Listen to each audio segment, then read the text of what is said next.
Hello students, today we discuss about the self energy.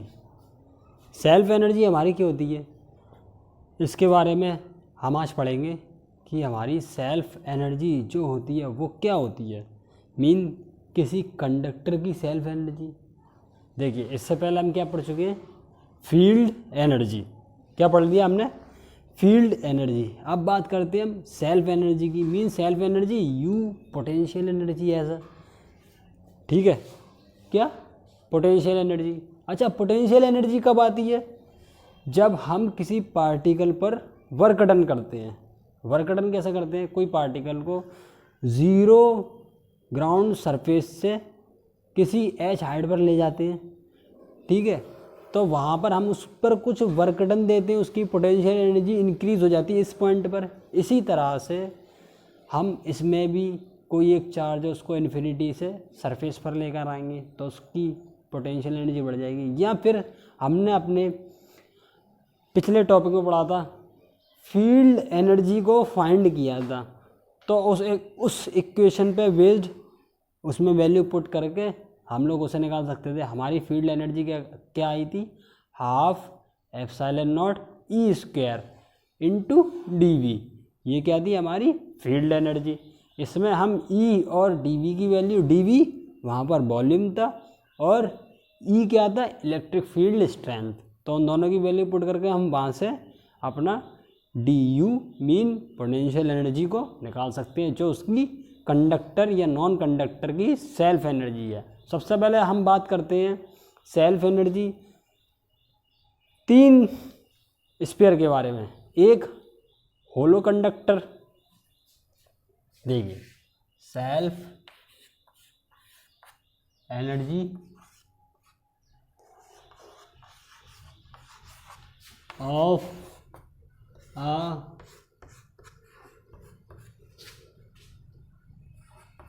Hollow conductor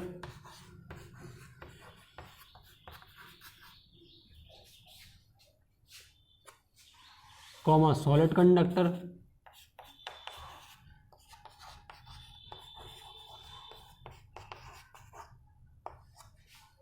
comma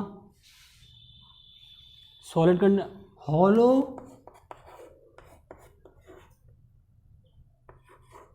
non conductor.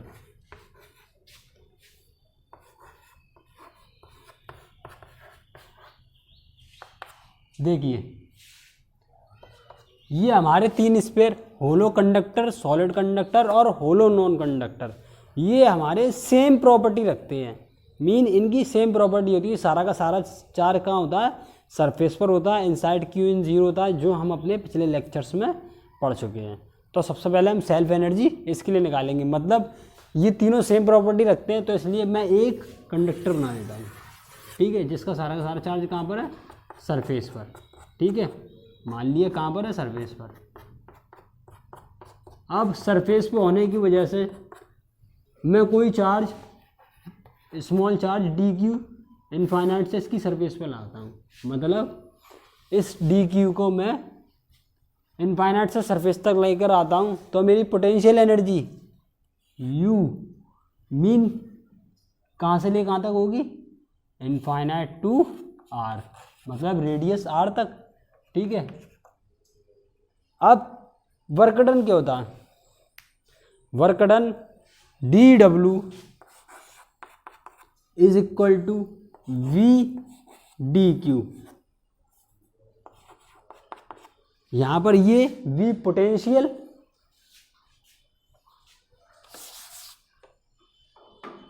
D W is equal to V D Q. V क्या हमारा potential.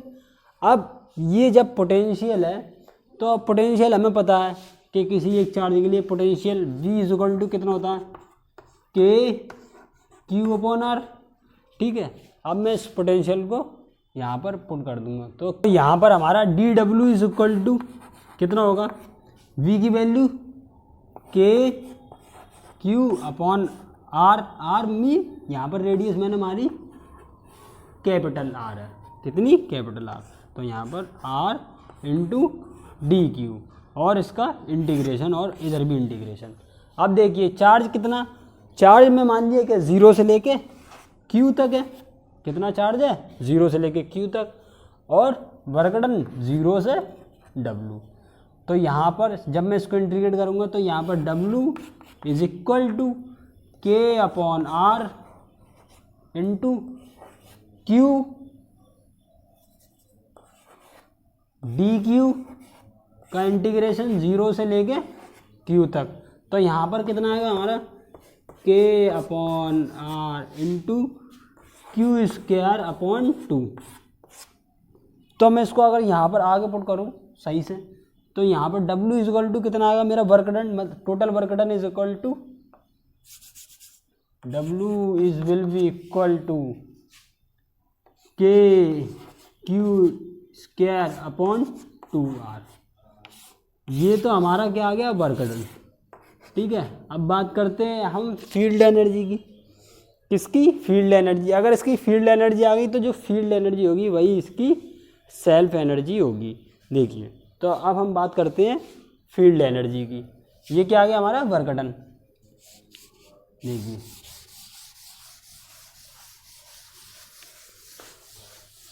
और जो field energy होगी वो work done के ही बराबर होगी, क्योंकि हम किसी पार्टिकल को फिर जितना वर्क डन करते हैं उतनी उसकी सेल्फ एनर्जी होती है।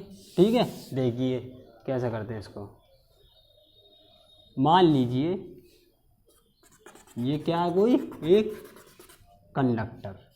ठीक है, अब इस कंडक्टर पर मैंने एक एलिमेंट को ऐड कर दिया।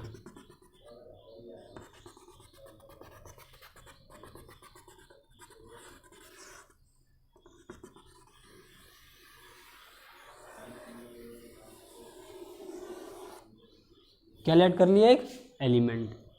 ठीक है, और ये सेंटर हमारा।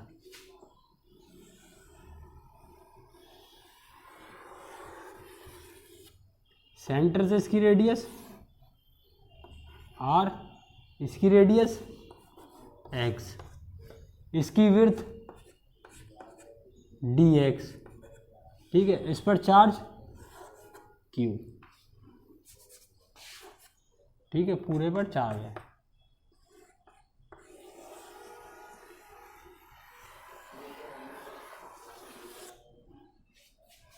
ये हमारा क्या बन गया? एक एलिमेंट। एलिमेंट कौन सा वाला? ये वाला। देखिए ये मैंने एलिमेंट माना एक स्ट्रिप।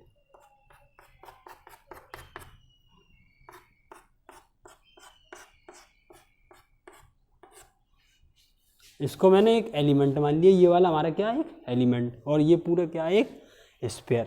ठीक है, अब इस एलिमेंट से हम फील्ड एनर्जी को फाइंड करेंगे। देखिए सबसे पहले हमारी जो फील्ड एनर्जी क्या होती है वो du इज इक्वल टू कितनी होती है? ½ E² इंटू dV। dV जो होता है हमारा वो वॉल्यूम होता है, मीन एलिमेंट का वॉल्यूम। जो पूरे का वॉल्यूम तो हमारा कितना होगा? V। और इस एलिमेंट का वॉल्यूम dV। तो इस एलिमेंट का जो वॉल्यूम है वो dV की वैल्यू कितनी होगी? देखिए कैसे करके। इसका एरिया सरफेस, पूरा एरिया सरफेस, जैसे कोई बॉल है उसकी कोई विड्थ होती है लेयर और अंदर से वो होलो होती है, तो उस लेयर का मुझे वॉल्यूम निकालना है। तो मैं क्या करूँगा? पूरे का एरिया निकाल दूंगा और उसकी विड्थ से मल्टीप्लिकेशन कर दूंगा। तो इसका एरिया कितना? 4πx²।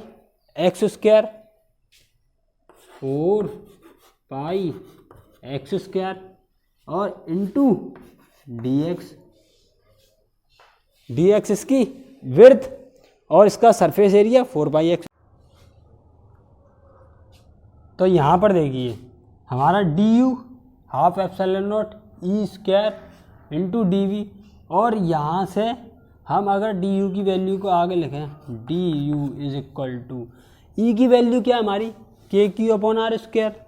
ठीक है, dv की वैल्यू, इसका वॉल्यूम ये कितना? 4πx² into dx। तो इन दोनों को हम यहाँ पर पुट कर देंगे। देखिए तो यहाँ पर ½ इंटू ई की वैल्यू। देखिए मैंने जो एलिमेंट माना इस पर चार्ज कितना? KQ/x²। कितना? x²। तो यहाँ से K Q upon X square इसकी वैल्यू, और डी वी की वैल्यू, इसका volume 4 pi X square dot D x.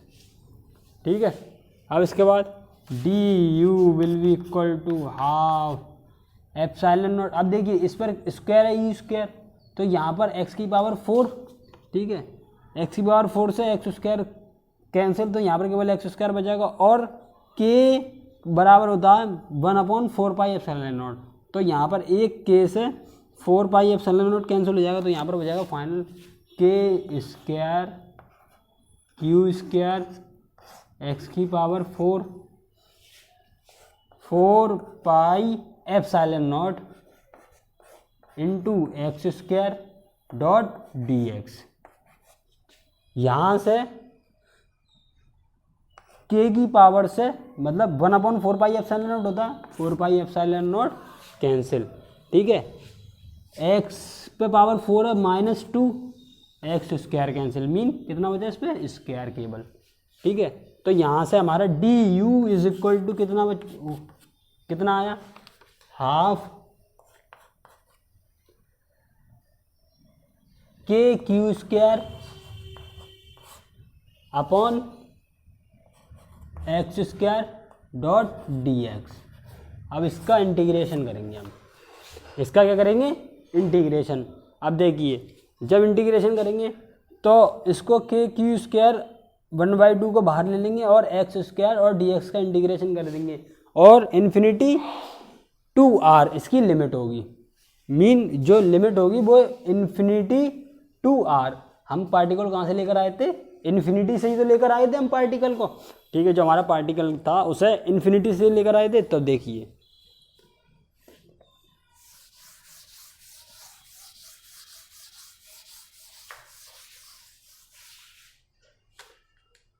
यहाँ पर हमारा डी यू कितना आ गया था, D U is equal to integration 1/2 कितना K Q square upon X square dot D x.